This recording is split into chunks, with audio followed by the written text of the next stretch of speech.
Deprecatory prayers and imprecatory. imprecatory prayers. And I was just wondering, he was really trying to caution people against one of them, and he went into examples. So I was just wondering. The precatory prayers would be a major exorcism, so those would be ones, the commands given to the demon, and those are prayers that the church says that only the priest authorized by his bishop should say those. So only the exorcist should be giving commands to demons. But again, the other part would be those supplicating prayers, prayers that address to God that anyone could do. And in the ritual itself, there are examples of these prayers that are directed to God. God, see how your servant is suffering. Come to their aid and deliver them from the evil that's afflicting them. Any of us can say that, but to say to the demon, I command you, I bind you, the church says we really need to be not doing that because we could be getting ourselves into trouble.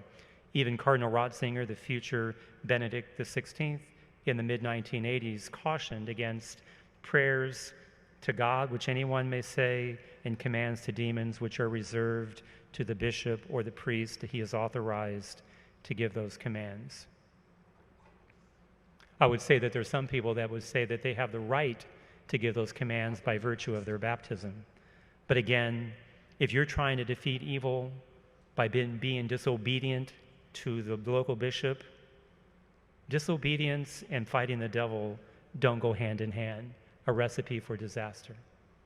Role-playing, like D&D games that a lot of young people play for, I think, I've never played it myself, but I think they enter into like personalities of forces and spirits.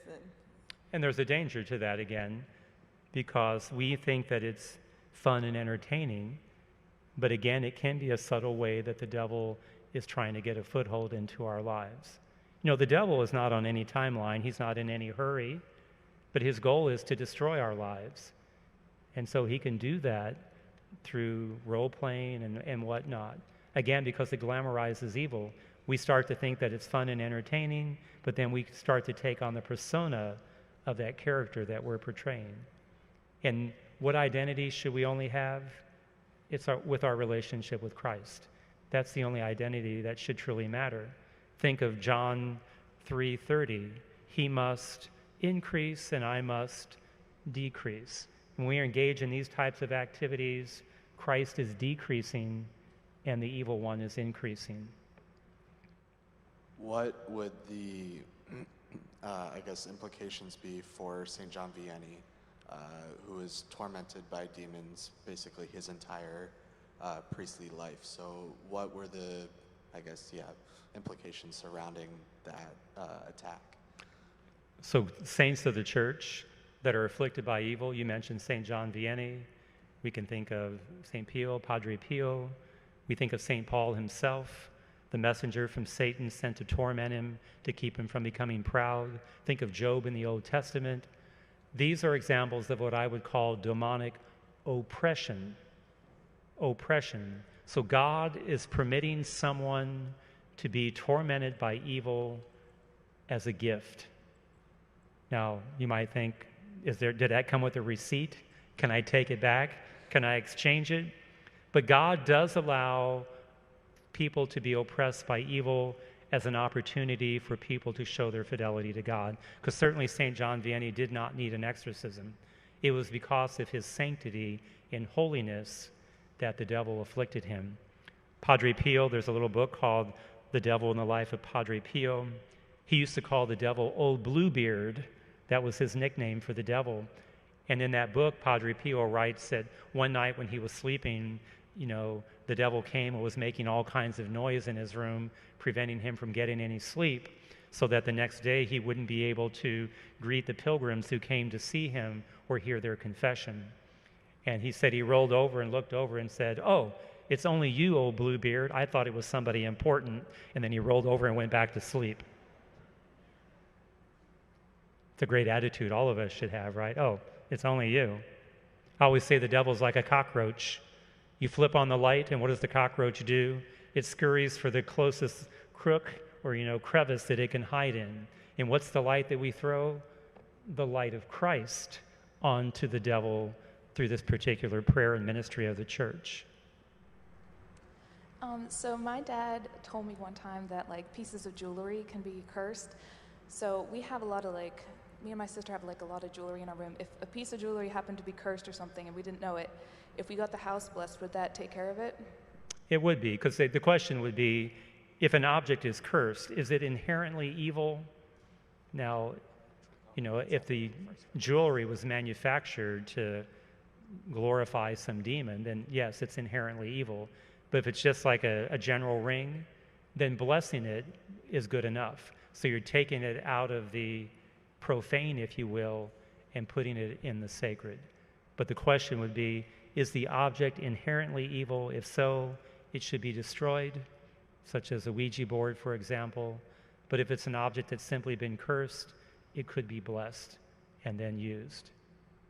Because again, think for a moment, people that are possessed, we don't think we should destroy them. No, we're going to bless them, if you will, through this particular prayer of the church. I had a question about yoga, actually, because I know a lot of people will use that, or what you thought about that, because I know a lot of people will use that as a form just for stretching, or for, I don't know if they're practicing it, or they're just trying to use it to stretch, become more flexible. But I was curious what you thought about that. So the practice of yoga, the church does caution against that. The word yoga is associated with yoke. So what is one yoking themselves to? And the church says that oftentimes, for the majority of people, they may not be able to separate the physical exercise from the prayers that are associated, the spirituality that's associated with it. Because even the different postures within yoga are different prayer postures for the different deities within Hinduism. So the danger would be maybe somebody begins simply for the physical benefit, but then they may get intrigued by the spirituality that's tied to it. So if one needs to exercise, I think there's a lot of other good ways to do that rather than adopting a spiritual practice that really doesn't have any Christian roots to it. I was just wondering what you thought about the Unbound books by Neil Lozano and healing and deliverance ministry stuff that he does. That's a good question. So books like Unbound. So in the world of exorcism, what is an exorcism? There are exorcism prayers, there are deliverance prayers, and prayers for inner healing. And the Unbound prayers by Neil Lozano are prayers for inner healing, recognizing that people may have experienced some brokenness in their life. They grew up in a dysfunctional home. Maybe someone was an alcoholic, addicted to drugs, whatever it might be, and then trying to help the person deal with that brokenness that they experience. So inner healing, deliverance, exorcism. My questions are quick and short. I think I have two. What do you think of the Harry Potter series? Harry Potter, I would say that's a type of literature that's catechetical in nature. Again, young people are going to read these types of books. So to me, just telling young people not to read it, not to watch the movies isn't enough. But again, our Catholic parents sitting down with their children and talking about that type of literature and how it's inconsistent with our faith. So you can't tell young people today, perhaps, don't read that, don't watch that. But parents could use that as a teaching moment for their children to say, why is this inconsistent with our Catholic beliefs? The danger, though, or the reality is that many young people are picking up Harry Potter books, but when's the last time they picked up the Bible or the Catechism of the Catholic Church? Again, if there was a good balance, you would be able to filter this type of literature through our faith to know what's inconsistent with it when it comes to our relationship with God. Okay. And my last one is essential oils. What's your opinion on those? Yeah, I would say that in the world of exorcism, the jury seems still to be out on essential oils, whether or not, because you find them in just about everything today. And I know that it's a question. The International Association of Exorcism that's why we every other year to address topics like this that come up, and what should be the church's response to all of that. Because again, essential oils you can find in things you drink, it can be in air fresheners, they're everywhere. And I would put pornography under the heading of life of habitual sin, addictive behavior that just becomes the norm. So I would say that it can be. And, I think pornography has been on the rise because of technology. It's at people's fingertips today. And as a result, I think the devil uses that. Again, the devil is an opportunist. He will use any means that he can to try to unravel our lives. And addictive behavior, whether it's pornography, drugs, or alcohol, whatever it is, the devil can use that to destroy our lives. As far as what you said concerning entertainment, I've seen a lot of adaptations through entertainment concerning like God, angels, demons, and I've noticed they've been seriously messing up people's perception of how angels and demons work. And what advice could you give on like how to properly educate people about stuff like this and how angels and demons really work? Yeah, that's a very good thing, because I think the question is about angels. Most people have some type of sentimental view of angels. Sometimes you even hear somebody dies tragically, people will say, they're my angel in heaven. Well, people don't become angels. I know people are grieving, they're looking for some sense of consolation. But it is important for us to understand the nature of angelic creatures, what they're capable of, what they're not capable of. And we should do that. I won't elaborate anymore. I could go into a little discussion on St. Thomas Aquinas. But again, it is important, I think, for us to understand the angelic nature, what they're capable of, because it gives us a deeper insight into the world of demons and what they're capable of and what they're not capable of. What should we know about animal possessions? As in, we hear in the Bible about demons requesting to be sent into animals, and then there are saints who, like I think it was Padre Pio, who was attacked during his childhood by a black dog. Mm-hmm. And so how does animal possession happen, and what are the signs of that? Is it similar to how humans can get possessed? Animal possession would be infestation. So that would be under the category a location, an object, or it would be even an animal. So an animal would be an infestation, because obviously the animal isn't doing anything to invite the demon in. So it comes about because in the example of Jesus sending the demons into the swine, that's what God permitted. And it could happen because maybe somebody is using an animal in some type of satanic ritual or practice. What is your opinion of like Catholic media creators who are trying to compete with the secular world and trying to create like alternatives to like the Harry Potter series and stuff like that? Like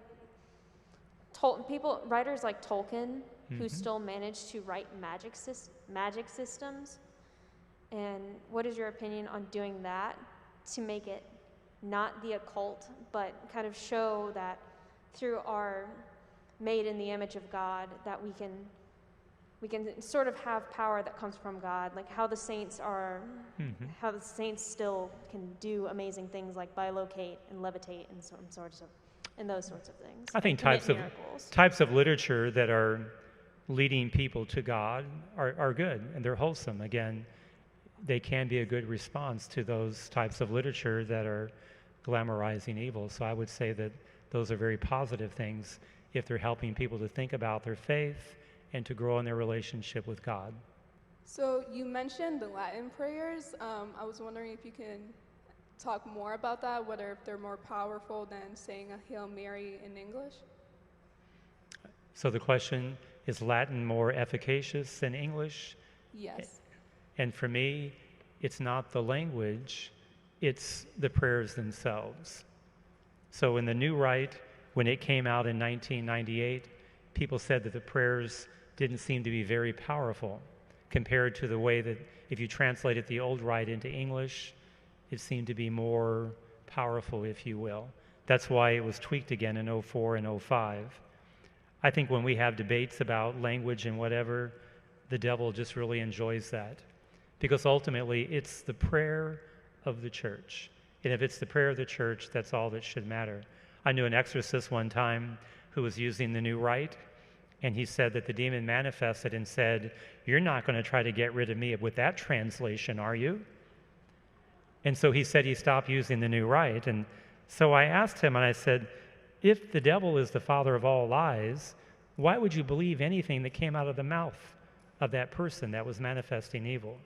So I think the devil enjoys it when we argue over language and whatnot, because what really matters is it the prayer of the church and the holiness of the person that's praying? Because if I'm not in a state of grace and I'm doing an exorcism, I'm vulnerable to demonic attacks myself. So if you think about the lives of the saints, what's always around the saint's head? It's the halo. Whose glory are they radiating? Their own? No, they're radiating the glory of God. So a priest in the state of grace doing an exorcism should be radiating the glory and the presence of God in that prayer of the church. And again, you know, in the sacramental life of the church, the personal character of the priest doesn't matter. If the priest is not a good guy, he performs a wedding, the people are still married. If he celebrates Mass, it's still the body and blood of Christ. But in an exorcism, that's not the case. So I really need to make sure that I'm in a state of grace. And I've known exorcists not in the state of grace, which is why when they performed an exorcism, it did not come to an end, because the demon did not have to obey them because of their own sinfulness, which they were not owning up to. What if you've worked or work in a place where your coworkers do activities like ghost hunting, and they look for ghosts or spirits, and then other coworkers tell you, oh, in this place there's you sense weird phenomena, or you feel like someone's here, although you're the only one there, right? My thought was just to go and bring holy salt, but what would be other solutions? Like ask a priest to bless it? What would you do in that situation? A few years ago, I was on vacation. Some of my family, I have 6 brothers and 2 sisters. We were in Savannah, Georgia, and we were out walking one evening, and all these people were getting on a bus to go on a ghost tour. I told my one sister that I was going to go on the tour and take holy water with me and just bless everywhere. She laughed and she goes, "You're going to put them out of business." The thing about evil in a location is that we would say that demons, because they're pure spirit, are neither here nor there. We say they're here or there if they're choosing to act in a location. So a demon doesn't live in an abandoned house. It could be the very thing the ghost hunter is doing that's attracting the attention of the demon that's causing it to manifest there. But demons don't have an address like we do because they're pure spirit. So it's the activities of the ghost hunters that could actually be causing the manifestations to happen. And any exorcist will tell you about 99% of the time, these are not spirits of those who have died that are there. They are demons that are playing with these people, trying to get into their heads. I was watching a show one night and flipped over to another channel. A ghost hunting show was ending, and the ghost hunter said, "Okay, I'm leaving now. Whatever's here, do not follow me home. I don't want you in my house. You stay here and leave me alone." It's kind of a crazy statement again, because demons want connections with humans because they want to destroy our lives. So they're not just going to live in an abandoned house somewhere. They're going to be looking for ways to connect with us so that they can cause our lives to unravel. And I think fascination with ghost hunting and all of that, I put that under that category of entertainment again. We may think it's fun and entertaining, but we are giving the devil a foothold in our life. I was wondering if you could maybe list off some prayers that are appropriate for the laity to use if they feel like they're maybe experiencing spiritual attack, or maybe are there any prayers that we may not know about that we may be able to use as lay people? if people tell me that they believe they're being afflicted and don't need an exorcism, usually these people will email me, and then I will send them prayers out of here, because the new rite of exorcism has prayers in it that people can pray on their own behalf. Now, like I said, you can't go and buy a copy of this, but again, there are prayers that people can say. I was looking for a example. O God, protector of those who hope in you, take up buckler and shield and rise up and come to my help. Set me free from the snares of the enemy, and with your power fight those who fight against me. Through Christ our Lord. Amen. I think there's some good examples of deliverance or spiritual warfare books that are out there, but when people contact me, I send them copies of prayers out of the ritual itself that they can pray on their behalf. Right. My family had a parish priest one time tell us that the St. Michael prayer shouldn't be prayed alone, that you should pray it in a group of people. What are your thoughts on that? The St. Michael the Archangel prayer, praying it alone? Well, the prayer was given to us by Pope Leo XIII. Used to be prayed at the end of every Mass. It does say us, so it's meant to be a communal prayer. I think if a person, I don't see any danger for somebody. If in a moment you're afraid or something, and to offer that prayer, I think it can be very powerful. But again, it is meant generally to be a communal prayer. It's like the Our Father. We don't say, my Father who art in heaven. But there are times that we say that prayer by ourselves too, and I think that's okay as well. Thank you very much, Father.